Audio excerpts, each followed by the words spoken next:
The train pulled into the final station at 9:47 p.m. I stood up before it had fully stopped. The way you do after a long journey, that restlessness that builds in the last 20 minutes, you can feel the end coming. I reached up for my bag, standard size, black, the kind that looks like half the bags on any given train. I had put it in the rack above my seat when I boarded and hadn't touched it since. Something was on top of it, a small square of paper, folded once, sitting on top of my bag in the overhead rack, directly above my seat, in a rack that I had not seen anyone else reach into for the entire 7-hour journey. I took it down with the bag, unfolded it on the seat while the other passengers moved around me toward the doors. My train, my carriage number, my seat number, the departure time from the originating station, correct to the minute, and below that, in handwriting I didn't recognize, one line. It was a lovely journey. I stood in the emptying carriage and read it again. Then I looked up at the rack, as if looking would tell me something the paper hadn't. Then I looked at the doors, at the platform outside, at the people streaming past the windows. The man from the platforms was not there, but he had been in this carriage. At some point in the last 7 hours, he had been close enough to put something in the rack directly above my seat. While I was sitting under, I folded the paper, put it in my pocket, walked off the train on legs that felt less reliable than usual.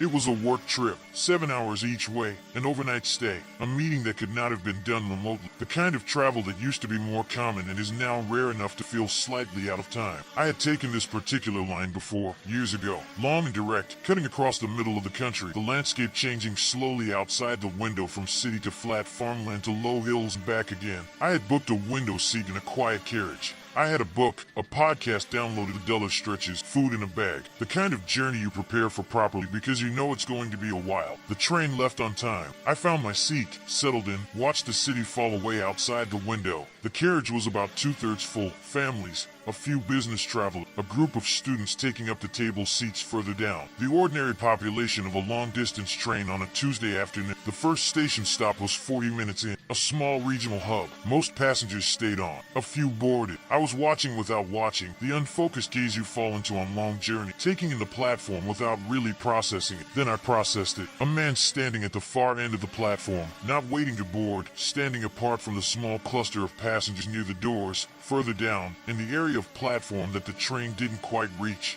Dark coat, hands at his sides, looking at the train, looking, specifically, at this section of the train. The doors closed. The train moved. I watched him through the window as we pulled away, and he stayed in the same position, watching, until the platform curved out of sight. I noted it the way you note something slightly out of place. Not alarm, just a small flag. Man standing on a platform. Unusual position. Probably nothing.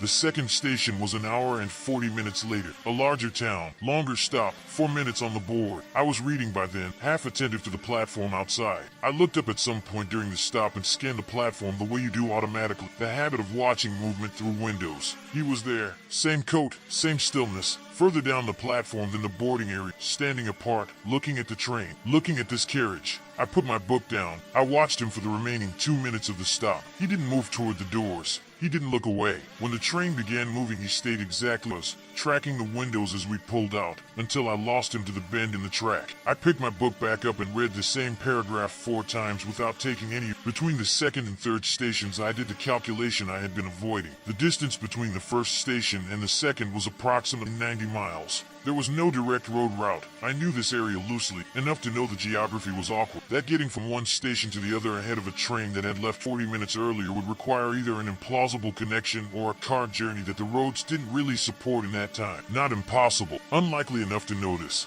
Possible enough to dismiss. I dismissed it. The third station was in the early evening. The light had changed, the landscape outside darker, the carriage lights making windows more reflective. I had moved from reading to just watching the glass, half asleep, the particular suspension of a long journey in its later stages. I saw the platform before I saw him. Smaller station, just a few people. And then him, further down again, same position, same coat, completely still. 3 stations, 3 appearances. The distance between the first and third was over 200 miles. I took up my phone and tried to find a way to make it possible. Fast trains, connecting services, parallel routes. I built the fastest possible journey between the 3 points and came up short by 40 minutes minimum. He could not have been at all 3 stations ahead of the same train by any route I could construct. My phone showed no signal. I was somewhere between stations, the countryside dark outside the window, carriage quieter now as the journey wore on. I put the phone away. I thought about the way he looked at the train, not searching, finding. Each time, at each station, the gaze arriving on this section of carriage without traveling along at first. as if he already knew exactly where to look. The fourth station was the one I had been dreading without letting myself acknowledge that I was dreading, smaller than the others. A request stop.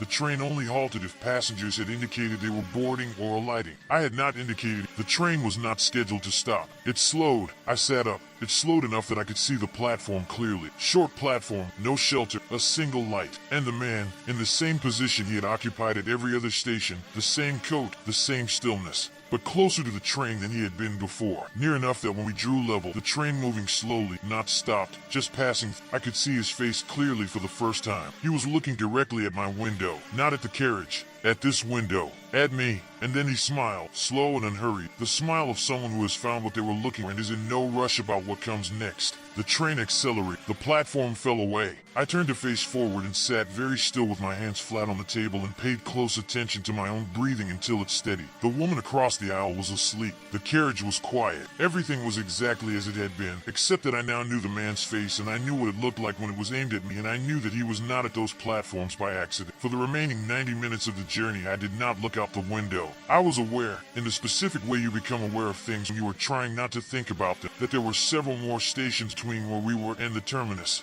I did not look at the platforms as we passed. I looked at the seat back in front of me and I listened to the sound of the train, and I told myself that the explanation I was avoiding, that he had somehow boarded at some point, that he was somewhere in this train, was the least likely explanation available. I almost convinced myself. At the terminus, I was one of the last off. I checked the rack before I left, found the note, read it, stood in the emptying carriage for longer than I should have. On the platform, I looked in both directions. The usual end-of-journey dispersal, people with luggage, meeting people, finding exits. I walked the length of the train on the platform side as the other passengers cleared. Every window, every door, no dark coat, no stillness, no face I recognized. I reported it. That same evening, at the station, I found a staff member and described what had happened, the 4 platform sightings, the distances, the note in the rack. She listened carefully and said she'd file a report and pass it to the transport security. She asked if I still had the note. I gave it to her. The transport security team contacted 3 days later. A brief email, professional in tone. They said they had reviewed the CCTV footage from all 4 stations for the relevant time window. They said they had identified a male figure matching my description at first 2 stations.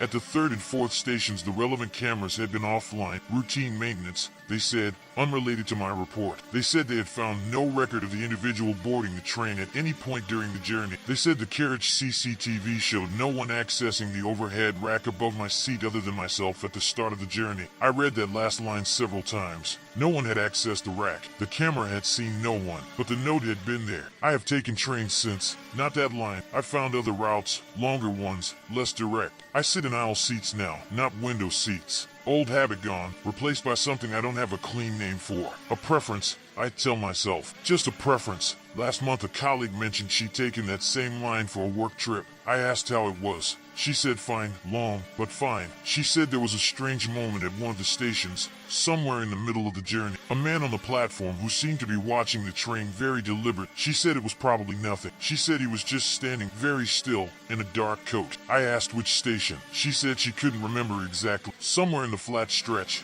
before the hills. I didn't say anything. I didn't tell her about the 4 stations or the note or the smile through the window. I thought about saying something, and then I thought about what it would mean to say it. What it would mean to tell her that the man she'd seen had been seen before, by me, at multiple points along the same line, watching the same window with the same expression. I let it go. But that night I thought about the noting, about the handwriting I hadn't recognized in the specific, ordinary warmth of the words. It was a lovely journey. The kind of thing you write to someone you traveled with, someone you spent time alongside. 7 hours. The same train. I never saw him on board. The camera never saw him on board. But he was there. I know he was there. Somewhere in those 7 hours. Close enough to reach above my head. Patient and unhurried and already knowing, long before the terminus, exactly how the journey was going to end.